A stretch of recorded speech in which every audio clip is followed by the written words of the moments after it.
जय हिंद, नमस्कार साथियों। आशा करती हूँ आप सभी अच्छे होंगे और आपका आने वाला समय भी मंगलकारी होगा। मैं फैमिली स्टोर से सविता बात करते हैं कर्मों के विषय के बारे में कि हमारे जनजीवन में कर्म किस तरह से, कब, किस दिशा में क्या हमें रिजल्ट देगा, उस विषय के बारे में। हम जाने अनजाने अपने कर्मों का बोझ कहीं ना कहीं अपने ऊपर चढ़ा लेते हैं और हमें पता भी नहीं चलता हमें किस कर्म का बोझ हमारे सर लग गया है। जाने अनजाने में हम कुछ इस तरह की गलतियां कर बैठते हैं इस जीवन में, और हमें उसका दुखों का निवारण हमारे को भोगना पड़ता है। कुछ लोग बोलते हैं कि हमने तो इस जीवन में कुछ इस तरह के कर्म किए ही नहीं और हमें ना जाने किस तकलीफ की बाधा हमें दी जा रही है। परमात्मा हमें किन दुखों का, हमारे ऊपर पहाड़ टूट पड़ा है और ना जाने हमने किस, कौन सा ऐसा कर्म कर दिया था जिसकी वजह से हमें दुखों का सामना करना पड़ रहा है। तो एक कहानी के माध्यम से जानते हैं कि हमारे किस तरह से कर्म हमारे साथ जुड़ जाते हैं और हमें पता भी नहीं चलता और उसका हमें भुगतान करना पड़ता है। एक राजा था, वो बहुत ही शक्तिशाली था। उसने सोचा कि मैं क्यों ना अपनी शक्ति का प्रदर्शन करूं और अपनी प्रजा को भोज कराऊं, और जो आसपास के जितने भी राजा हैं उनको भी मैं अपना भोजन कराऊं, साधु संतों को भोजन कराऊं, ताकि मेरा मान सम्मान बढ़े। तो उसने एक भोज का आयोजन किया। तो उसने अपने रसोइये को बोला कि आप भोजन की व्यवस्था कीजिए, इतने इतने लोग आएंगे, उसमें हर तरह का एक अच्छा सा खाना होना चाहिए जिससे लोग खाकर तृप्त हो जाए। तो इस तरह से रसोइया लग गया है बड़ी तन्मयता के साथ, बड़ी समझदारी के साथ कि भाई मैं तो इतना बड़ा भोजन आयोजन कर रहे हैं मेरे राजा, तो मैं उसका बड़ी अच्छी से उसका पालन करूंगा। बड़ी शिद्दत के साथ वो भोजन बनाने लग गया।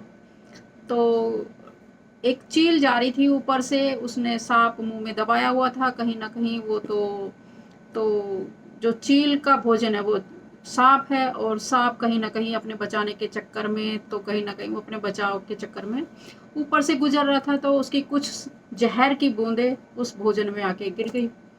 तो उसका भोजन बना। तो राजा ने बोला, आप साधु संतो आप आइए भोजन कर लीजिए।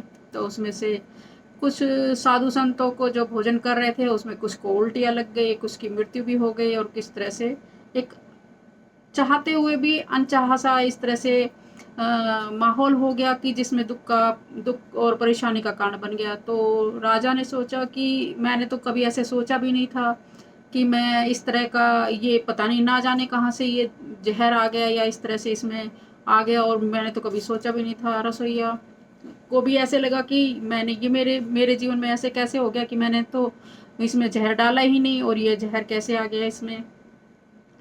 तो चित्रगुप्त के पास ये समस्या गई, जो यमराज हैं उनके जो अ, सलाहकार हैं चित्रगुप्त, तो उसके पास ये समस्या गई। तो उन्होंने पूछा, राजा जी, अब इसमें दंड किसको मिलेगा? क्योंकि किसी को यह दंड लेने के लिए तैयार नहीं है, क्योंकि राजा ने तो भोज कराया था उसको, वो इसमें कैसे बाधित हो सकता है इस क्रम में।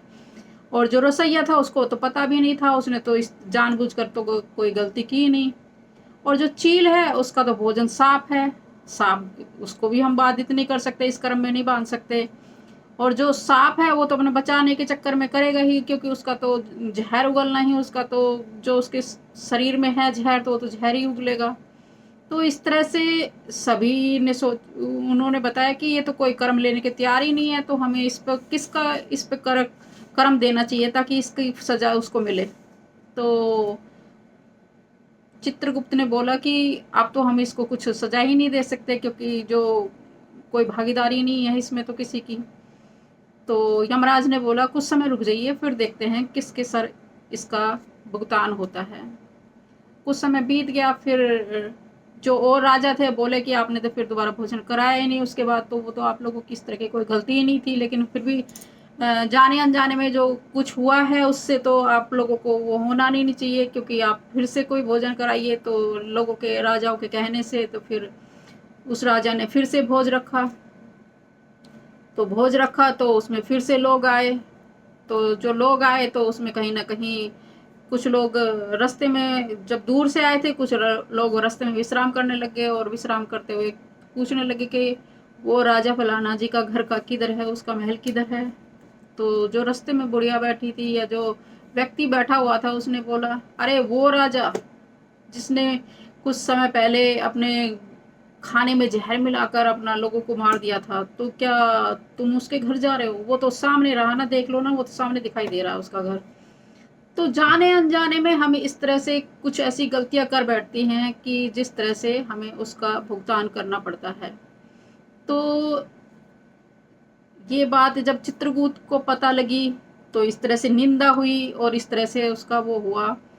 तो यमराज जी को बोले, चित्रगुप्त जी आज हमें उसका जिसका फल देना चाहिए उसको, वो आज हमें प्राणी मिल गया है, तो वो प्राणी उसका भुगतान करने के लिए बाधित हो गया। तो इस तरह से हम जाने अनजाने किसी की निंदा कर कर या किसी निंदा को किसी के साथ दुख हुआ है उसका, कई बार हम मजे मजे में अपनी बातें कह जाते हैं, मजे मजे में अपने कर्मों को इस तरह से बाधित कर लेते हैं कि हमें पता भी नहीं चलता। तो हमें हर कदम इस तरह से रखना चाहिए ताकि हमारा कर्म किसी पर बाधित ना हो। हमें अपने विचारों पर कंट्रोल रखना चाहिए। हमें सोच जाने अनजाने भी अपने किसी की निंदा नहीं करनी चाहिए, क्योंकि ये एक एक भजन भी बना है, चुगली की गेर गठड़ी क्यों ढोवे बोझ बिराना। तो हम जाने अनजाने में ही किसी और के कर्मों का बोझ अपने सर मढ़ लेते हैं और उसका भुगतान हमें इस जन्म में करना पड़ता है। जो पिछले जन्म का कर्मों का भुगतान है वो तो हमें करना ही करना पड़ेगा, और इस जन्म में भी हम कुछ ऐसी गलतियां कर बैठते हैं जिसका भुगतान हमें करना पड़ता है। हमें लगता है कि हमने तो बहुत अच्छे कर्म कर रहे हैं, या हम तो जाने अनजाने में किसी तरह का कोई कर्म ही नहीं कर रहे कि भी हमें जिसका मालिक हमें भुगतान दे रहा है। लेकिन वही भुगतान होता है कि हमें इस जन्म में वो भुगतान हमें दुखों के रूप में हमें प्राप्त होता है। तो इस तरह से हमें जाने अनजाने भी किसी की तकलीफ का कारण नहीं बनना है। हमें किसी की निंदा नहीं करनी है। हमें किसी का इस तरह से वचन नहीं करना जिससे कि किसी को ठेस पहुंचे। अब एक और बातों के माध्यम से ही एक बात और निकल कर आती है जिसमें कहते हैं कि हम जाने अनजाने कहीं अपने दुखों का कारण खुद ही हम ही हैं। क्योंकि क्योंकि जब हम कोई भी ऊर्जा अपने आप में इकट्ठी कर लेते हैं, आप सोचिए जैसे कि हमें गुस्सा आया और वो गुस्सा हमने अपने बच्चे पे उतारना था। मेरा हाथ बहुत गुस्से से ऐसे लाल हो गया और मैंने ऐसे मुट्ठी बांध के मैं इसको इतना चमाटा दूं खींच के, इसने मुझे इतना गुस्सा दिलाया है। लेकिन वो गुस्सा ना, मैंने उसको चमाटा मारा, लेकिन वो गुस्सा मेरे अंदर ही रहा। तो वो ऊर्जा तो बाहर आ गई लेकिन मेरे हाथ के अंदर आ गई। अब वो निकलेगी कैसे, इसके पर विचार करने की ज़रूरत है। हमें फिर वो ऊर्जा अपनी प्रवाहित करनी है, तभी हमारे दुखों का निवारण होगा। तो इस तरह से हम जाने अनजाने अपनी ऊर्जा को इकट्ठा कर लेते हैं।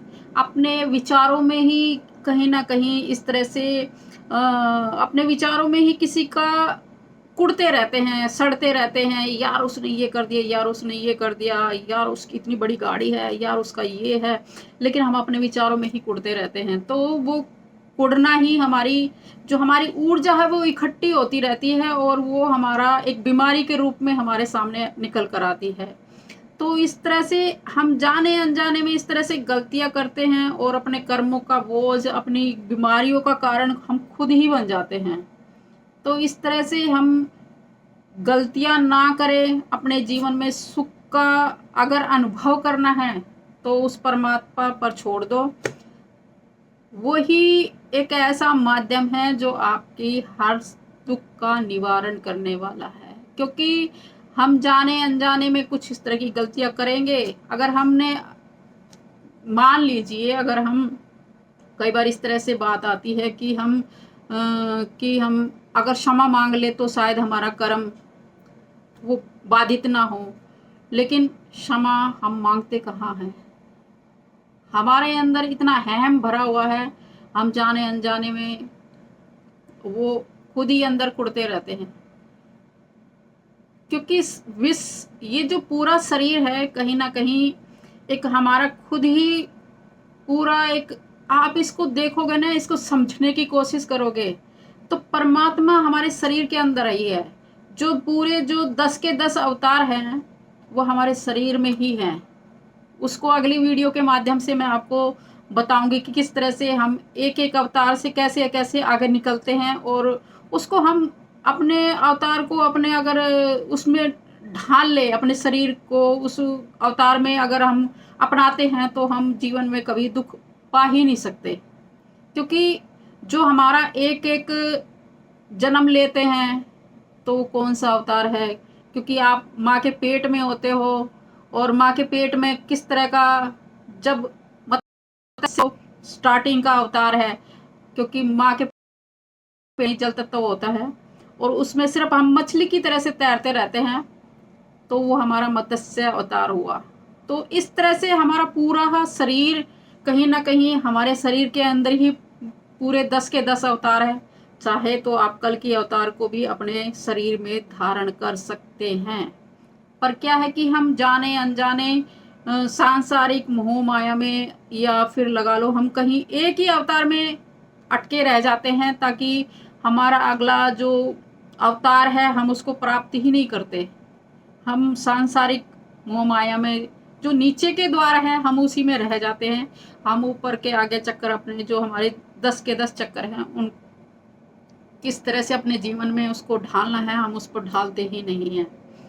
तो आशा करती हूँ मेरी बात आपको अच्छी लगी होगी, और अच्छी लगी तो इसको शेयर कीजिए, ताकि आपके जीवन में किसी तरह की कोई बाधा है, कोई रुकावट है, तो मेरे से बात करके आप उसको इस समस्या का हल प्राप्त कर सकते हैं। कोशिश करूँगी मैं आपकी परेशानी दूर हो और जीवन में आपको हमेशा ही खुशियाँ प्राप्त हो। तो इस तरह से अपने जीवन में खुशियाँ लेकर आएँ, जाने अनजाने में अपने कर्मों का बोझ अपने सर ना रखें, और खुशियों की बहार आपके जीवन में आती रहे। मेरी वीडियो को लाइक कीजिए, शेयर कीजिए, सब्सक्राइब कीजिए, ताकि और लोगों तक भी इस तरह की बातें पहुंचती रहे और इसका आनंद उठाते रहे। जय हिंद, जय भारत।